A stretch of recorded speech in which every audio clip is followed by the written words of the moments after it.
4 minūtes ar ziņām studijā Agita Lapsa. Valdība šodien bez diskusijām atbalstīja valsts prezidenta kancelēs pārvākšanos uz Melngāvju namu, kamēr tiek remontēta Rīgas pils priekšpils daļa. Kancelēja uz pagaidu telpām sāks pārvārsties augusta sākumā, un telpu noma gadā maksās 86 000 latu bez pievienotās vērtības nodokļa. Pasažieru vilciens parakstīs līgumu ar Spānijas kompāniju par jaunu vilcienu piegādi, informēja uzņēmuma pārstāvs Andrejs Filipovs.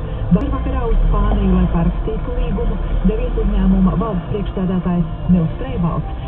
Arī satiksmes ministra biroja vadītājs Aivis Freidenhals apstiprināja, ka ministrija par līgumu parakstīšanu ir saņēmusi telefonisku apliecinājumu no Freivalda, tomēr piebilda, ka sīkāks komentārs pirms viņa atgriešanās no Spānijas nevar sniegt. Nākamajā gadā Latvijas iekšzemes koprodukts augs par 2,7%, prognozēts šodien Latvijas bankas publiskotajā jaunajā makroekonomisko norišu pārskatā. Šim gadam Latvijas ekonomikas izaugsmes prognoze netiek mainīta un joprojām ir 1,3%, taču